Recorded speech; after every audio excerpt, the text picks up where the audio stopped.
que agora eu vou apresentar dois outros exemplos que foram produzidos pela Beatriz Maia a partir do estudo que ela desenvolveu no TCC, que foi defendido no mês passado. E aí ela segue mais ou menos essa mesma lógica de tentar olhar para elementos da história, buscando ponderações que sejam do interesse de professores. O foco do trabalho da Beatriz foram os experimentos dentro da história da química, e aí a proposta geral dela é a seguinte: ela fez uma análise, ela fez um levantamento de todos os livros de química aprovados no último Programa Nacional do Livro Didático, que ainda era disciplinar, né? O atual de 2021 já é por áreas e a coisa se tornou mais confusa agora. Então ela pegou o PNLD de 2018, as 6 coleções de química que estavam aprovadas, e ela paginou essas coleções, uma a uma, buscando esses 3 critérios. Ela queria encontrar experimentos históricos. Os critérios para localizar eram: precisa ter uma representação ilustrada, precisa ter uma descrição do experimento e precisa associar esse experimento a algum personagem da história da ciência. Partindo desses critérios, ela compilou essa lista com 15 experimentos históricos que ela detectou nessas 6 coleções didáticas, olhando os 3 volumes das 6 coleções. Eu vou chamar a atenção aqui só para alguns detalhes e a gente avança mais rápido nesse episódio. Primeiro, Lavoisier é o nome mais citado no que se refere a experimentos históricos, de acordo com a pesquisa da Beatriz. Pelo menos 4 dos experimentos históricos retratados atribuem a Lavoisier aquela realização. Eletroquímica é o tema mais frequente que recebe na sua abordagem a inclusão de experimentos históricos. São vários tópicos ligados à eletroquímica. A coleção B, que é o livro Vivar, da Vera Novaes e do Murilo Tissoni. O Murilo Tissoni foi meu bicho na faculdade. Participei da semana de recepção dele. O livro do Murilo e da Vera Novaes é o que apresenta mais experimentos históricos no geral. E, para minha surpresa, o livro no qual a Beatriz encontrou menos experimentos históricos é o do Eduardo Mortimer e da Andrea Machado. Para minha surpresa. A Beatriz se propôs a fazer um aprofundamento sobre os 2 primeiros, tá, desses experimentos. A meta era incluir os 3 primeiros que aparecem em todos os livros, mas os prazos não nos permitiram, né? Essa pesquisa foi afetada pelo contexto da pandemia. Então a gente vai tratar a partir de agora do caso da pilha de Daniel e da lâmina de ouro de Rutherford, apresentando essa abordagem a partir dos experimentos. As versões didáticas sobre a pilha de Daniel são bastante conhecidas nossas, né? Tipicamente mostram 2 copos, nos quais eu tenho uma solução e um eletrodo metálico. Um deles sempre é de cobre com sulfato de cobre, o outro é de zinco com sulfato de zinco. Esses 2 eletrodos são ligados por fios a um circuito eletrônico, a um aparelho eletrônico qualquer, pode ser uma lâmpada, um voltímetro, um aparelho qualquer, e as 2 soluções são conectadas por uma ponte salina. Essa é a representação comum da pilha de Daniel, que aparece em praticamente todos os livros.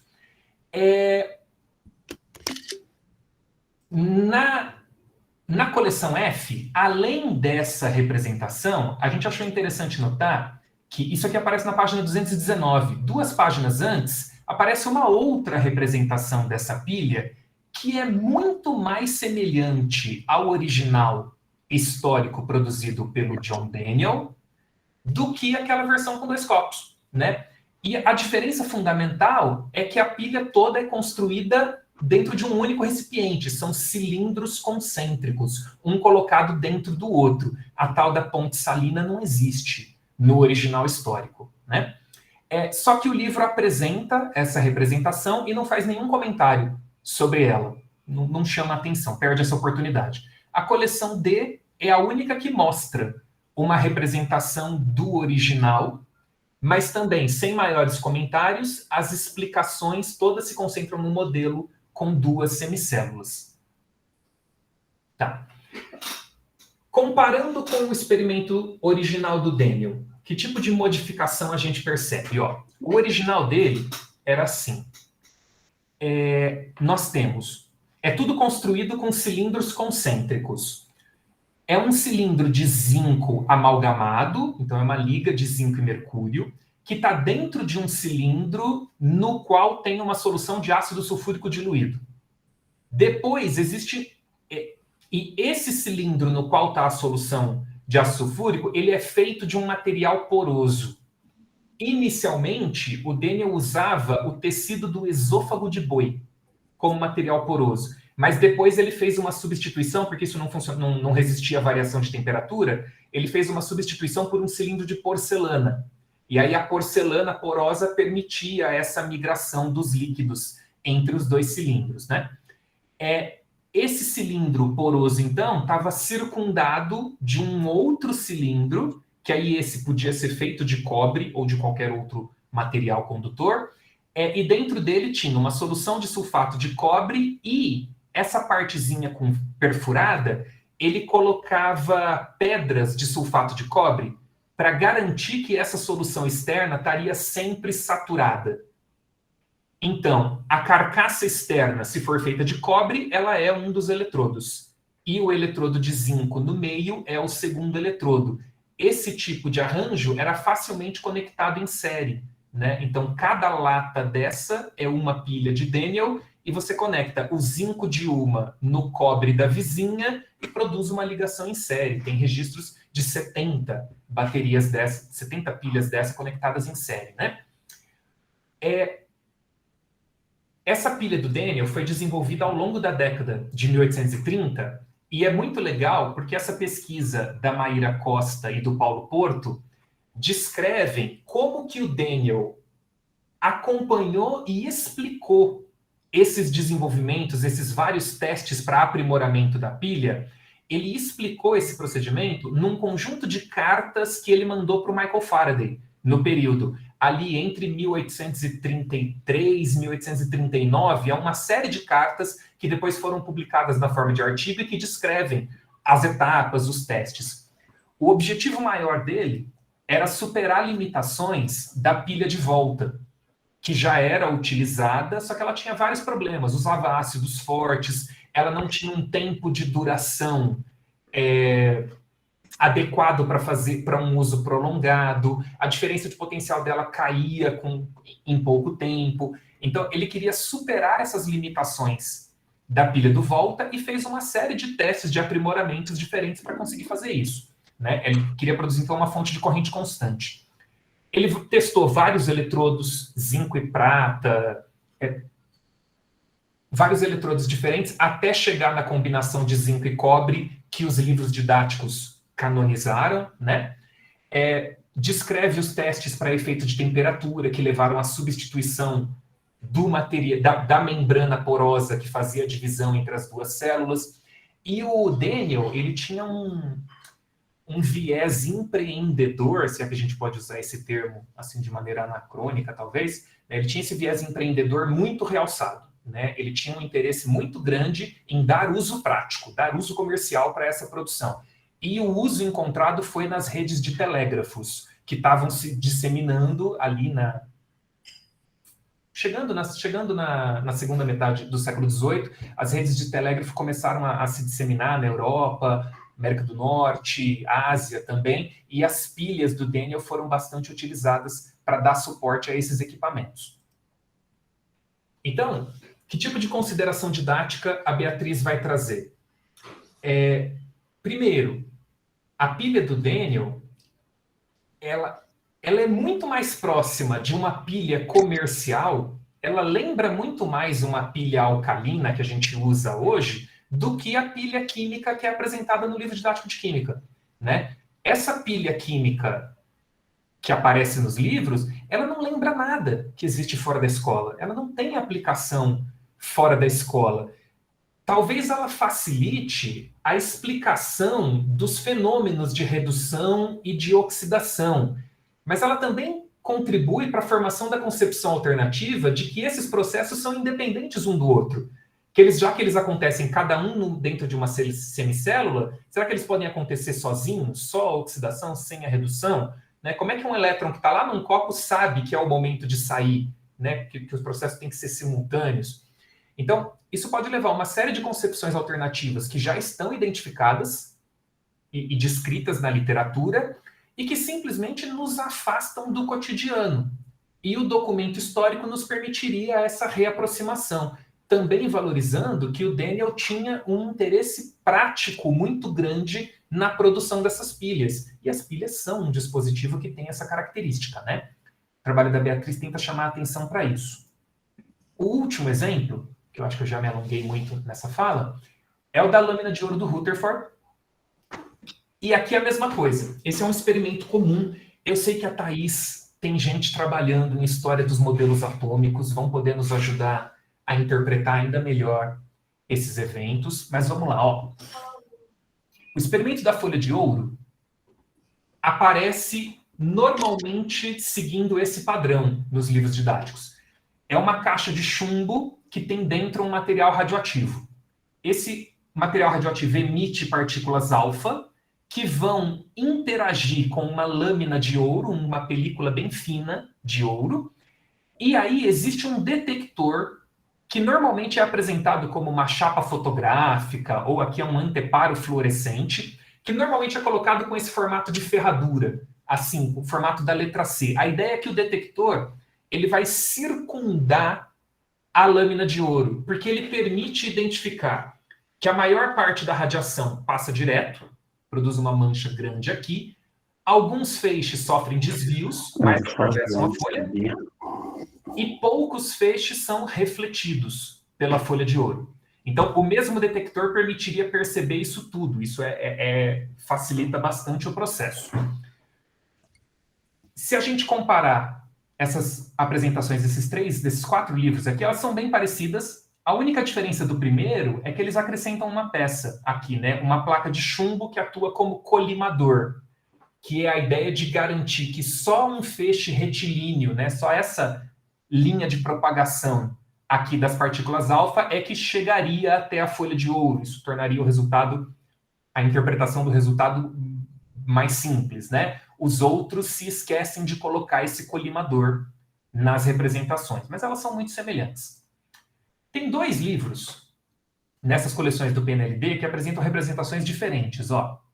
Nesse primeiro, que é a coleção A, a folha de ouro é fixa, são 3 colimadores de chumbo, e aqui o anteparo não tem o formato de ferradura. Eles colocam o anteparo preso num eixo e ele poderia se mover no plano. Então, fazendo aqui um semicírculo ao redor da folha de ouro. Isso é interessante e isso se aproxima do original histórico, como a gente vai ver já já, mas não é uma descrição fiel também. Esse outro, eu confesso para vocês que eu tenho bastante dificuldade de interpretar. Porque, ó, de algum jeito ele coloca a fonte de partículas alfa e a folha de ouro dentro desse círculo que ele diz que é a chapa fotográfica. Eu não consigo entender como é que seria essa montagem. E atravessando essa chapa fotográfica tem um microscópio, que de alguma maneira permitiria a observação dos feixes que sofrem desvios. Repara que aqui não tem o colimador, né? Os feixes saem em várias direções e alguns deles são alinhados na direção do microscópio. Eu tenho dificuldade de interpretar essa imagem aqui, mas a gente já volta para ela.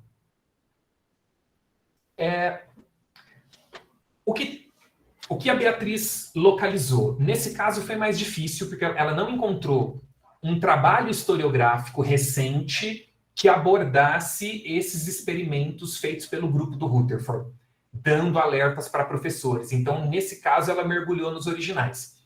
E aí ela encontrou que esse experimento da lâmina de ouro aparentemente não foi um único experimento, né? O que os livros didáticos chamam de o experimento de Rutherford, ele parece ser um híbrido de pelo menos 4 experimentos que foram realizados pelo grupo do Rutherford e divulgados entre 1908 e 1913.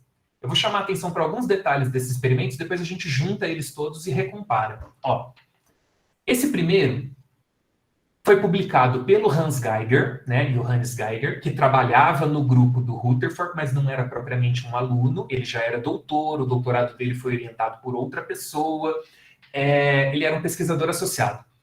O Geiger descreve esse tubo de quase 2 metros de comprimento e 4 centímetros de diâmetro. E aí, em uma das pontas desse tubo, ele tinha uma fonte de material radioativo. Ele usava brometo de rádio. Essa fonte de material radioativo emitia radiação e passava por um colimador aqui, na posição S. Do lado, tem esses 2 fechinhos aqui, A e A, que eram uma janelinha na qual podia ser colocada uma lâmina de metal. Ele testou ouro, testou prata, testou alumínio, testou uma série de metais diferentes, colocando e não colocando a lâmina de metal. No final do tubo, ele tinha esse anteparo feito de sulfeto de zinco, e depois da tela de sulfeto de zinco, ele tinha um microscópio que podia se mexer em um eixo. Então ele tinha que estar num ambiente escuro para captar as cintilações do zinco, colocar o olho no microscópio, segurar um contador e a cada intervalo de tempo medir quantas cintilações ele conseguia detectar. Nesse daqui, essa medida não era tão precisa, né? O que ele conseguia verificar na direção central, na linha do colimador, as cintilações eram muito frequentes e, à medida em que ele subia o microscópio ou descia, esse número de cintilações ia diminuindo, mas não zerava. Então, ele conseguia detectar cintilações que sofriam desvios. Isso ele descreve em 1908. Em 1910, ele descreve um outro experimento que a montagem é mais cuidadosa, né? Ele busca um olhar mais quantitativo para cá. Ele vai descrever: eu tomei um cuidado particular no preenchimento desse cone A com o brometo de rádio. Então, ele injetava o brometo de rádio aqui, por dentro desse circuito de tubos, que tem uma pipeta, né, uma pipeta volumétrica, e ela estava conectada embaixo numa seringa contendo mercúrio líquido. Aí, então, ele injetava o material radioativo aqui e apertava o êmbolo da seringa de mercúrio, para que o mercúrio empurrasse o material para cima. Com isso, ele estava tentando expulsar o ar de dentro desse cone A e garantir um preenchimento mais homogêneo para diminuir as interferências na emissão de partículas alfa. Aí a mesma coisa, é um tubo linear que tem um colimador aqui na posição D e outro na posição E. Ele poderia colocar a chapa de metal tanto em D quanto em E aqui. Então ele podia medir o efeito desses desvios em função de diferentes distâncias nesse tubo. E aqui é a mesma coisa, a chapa de zinco, de sulfeto de zinco e o microscópio que subia e descia. Nesse ponto, em 1910, o Geiger já manifesta confiança de que o metal ouro é melhor do que os outros para provocar deflexões. De onde ele tirou essa ideia? É de um experimento anterior, tá? De 1909, que ele publicou em parceria com o Ernest Marsden, aluno de iniciação científica, esse sim do grupo do Rutherford, né? Essa pesquisa aqui é interessante, ela é mais diferente do que a gente vê no livro didático. A montagem é assim. Aqui está a fonte de material radioativo, de novo brometo de rádio. Aqui eu tenho o metal, eles testaram alumínio, ouro, platina, vários metais diferentes. E aqui a tela de sulfeto de zinco. Então, repara que eles estão produzindo um ângulo. O microscópio detector vai sempre monitorar as cintilações na tela de zinco e pode se mover aqui nesse eixo.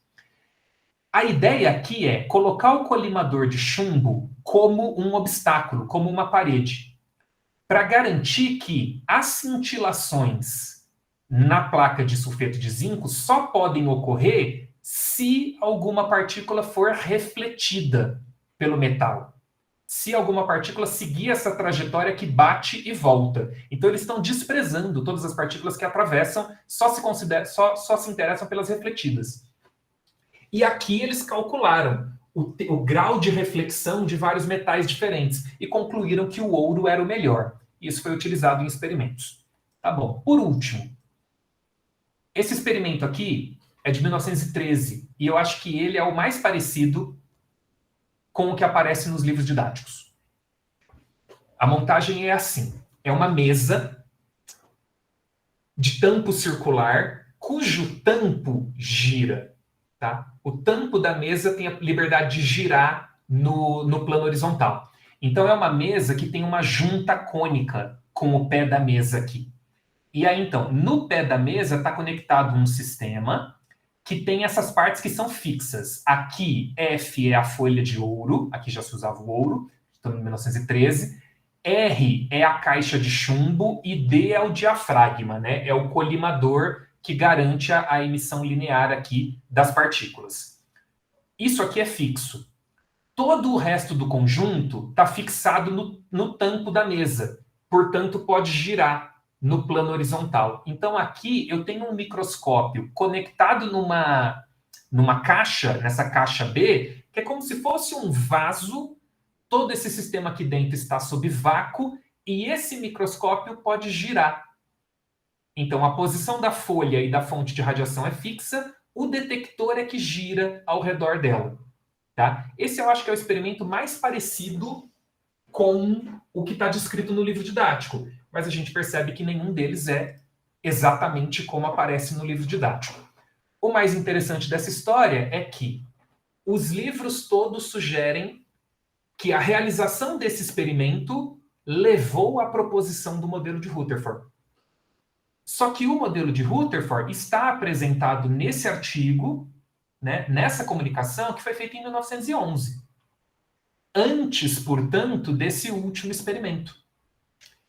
Nessa própria comunicação, o Rutherford menciona os resultados do Geiger e do Marsden sobre esses 3 experimentos anteriores. E ele diz: esses pesquisadores estão trabalhando na coleta de novas evidências que tentem dar suporte para as considerações teóricas que eu faço aqui. Né? O modelo que o Rutherford descreve em 1911, ele é essencialmente um modelo matemático, ele está dando uma justificativa estatística para o padrão de desvios dessas partículas alfa. E se aquelas justificativas forem boas, os resultados desse experimento próximo se tornam previsíveis, como de fato foram. Então tem uma inversão histórica de novo ali. Só para resumir o que aparece nos livros didáticos, ó, isso aqui é um quadro comparativo que a Beatriz montou. Os livros divergem em relação ao ano em que teria sido realizado aquele experimento que eles narram. Alguns falam 1911, outros falam 1909. 1911 é o ano do artigo, do Rutherford. 1909 são os primeiros experimentos do Geiger. Nenhum deles já é aquele com o anteparo móvel de maneira circular. Alguns livros falam Rutherford e colaboradores, 3 deles identificam Geiger e Marsden, só que alguns tratam Geiger e Marsden como alunos do Rutherford. O Geiger era um pesquisador associado, ele já tinha um título de doutor, ele já trabalhava na Universidade de Manchester com o chefe do laboratório anterior, que se aposentou e foi sucedido pelo Rutherford. Então, essas relações do grupo de pesquisa ficam nubladas, e isso seria uma temática interessante para a gente. Os livros divergem sobre o material radioativo que foi usado. Alguns falam polônio, outros rádios, outros não indicam. O grupo sempre usou brometo de rádio. Divergem em relação ao uso das placas de chumbo como colimadores, elas tiveram diferentes funções. E em relação ao detector, aqui, gente, eu não percebi isso durante o trabalho da Beatriz, eu só percebi isso montando esses slides. Será que esse livro aqui, que a gente não tinha conseguido entender, não está mostrando uma representação desse experimento, só que visto de cima, como se a câmera estivesse aqui em cima, e aí esse é o microscópio que pode girar ao redor da caixa de chumbo que está dentro dessa caixa. O problema é que ele parece tão viciado nas representações anteriores que ele chama essa caixa de chapa fotográfica, né? Ignorando que o detector estaria no microscópio, na lente objetiva do microscópio. Não sei, estou conjecturando aqui. Tá. Considerações didáticas para a gente fechar. Os livros apresentam essa visão empírico-indutivista, que eles valorizam muito a ideia de que o experimento veio antes e a proposição teórica veio depois. O experimento mais parecido com o que eles descrevem veio depois da proposição teórica. Ele veio como uma tentativa de confirmar, de reforçar a teoria. Né? Na comunicação do Rutherford de 1911, ele menciona explicitamente que conhece outros modelos de proposta nuclear, como o do Hantaro Nagaoka, pesquisador japonês, que ele menciona explicitamente no artigo. Então, assim, Não era absolutamente original a proposição do Rutherford, e ela é embasada, ela leva em consideração o trabalho de muitos outros pesquisadores. O livro didático também omite o papel dos grupos de pesquisa, né? Será que isso não seria legal chamar a atenção de professores? Poxa, no meio daqueles experimentos que levaram à proposição de um modelo atômico, que subsidiaram o modelo atômico, tinha um aluno de iniciação científica trabalhando, que era o Marsden. Um aluno de graduação. Seria interessante, né, se os alunos da educação básica e os próprios professores de ciências tivessem um entendimento melhor do que é a iniciação científica e ajudassem na percepção de que os seus alunos podem passar por essa experiência, podem se envolver com um grupo de pesquisa e trabalhar, desenvolver uma parte dentro de uma pesquisa cujas implicações a gente não sabe antecipar, né, qual vai ser a dimensão disso. Então, valorizar esse trabalho do grupo de pesquisa pode ser algo interessante na história que a gente narra. Ainda sobre isso, eu queria destacar nessa foto, ó, se não me engano, essa foto é de 1901. Ela é da Universidade McGill, que fica em Montreal, no Canadá. O Rutherford é esse jovenzinho de chapéu coco aqui à direita.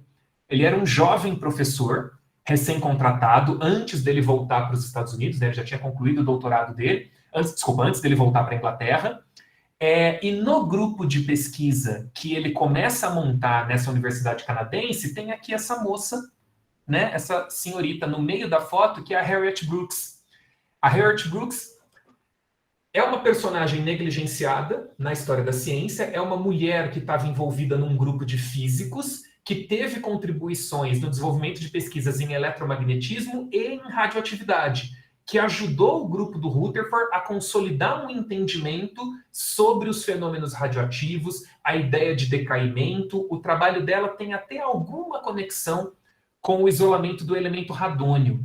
Essa história da Harriet Brooks foi narrada recentemente pela Natália Miwa de Freitas, que está indicado aqui no último artigo dessa referência, só que esse artigo está no prelo, ele não saiu ainda, deve sair em 2022. Se tudo correr bem. Então, assim, essas relações de grupos de pesquisa nos permitem valorizar relações humanas que podem ser interessantes ao falar de história da ciência. As conclusões da Beatriz são de que as versões didáticas distorcem a história da ciência, as descrições superficiais podem ser um obstáculo para o aprendizado e os livros didáticos não são ainda uma fonte confiável sobre a história da ciência. Eu defendo que o PNLD ajudou a melhorar os livros de química. Tá? Se a gente comparar os livros de 2007, quando ele começou, com os de 2018, os livros são melhores. Mas a história da ciência ainda deixa a desejar bastante. Volto para aquele mesmo slide, terceira e última vez. Será que essa pesquisa de meio termo, que é o estudo de caso, que explicita reflexões para professores, será que esse tipo de pesquisa é realmente efetivo? Não tenho dados para tratar dessa questão. Gostaria muito, se a gente tiver um tempinho de conversar, de debater agora, de ouvir as opiniões de vocês, se vocês concordam que esse é um meio termo, se vocês acreditam ou têm dados para me trazer de que esse tipo de pesquisa, de fato, contribui com a atuação de outros professores, se ela não fica restrita ao nosso clubinho, ao dos professores que se envolvem na pesquisa histórica, se a gente consegue quebrar esses muros. O pôr do sol é para dizer que acabou, eu agradeço muito pela paciência de vocês. Aqui estão algumas referências que não apareceram nos slides, e estou disponível para a gente conversar, gente. Muito bom, muito obrigado aí, excelente apresentação do professor José Otávio.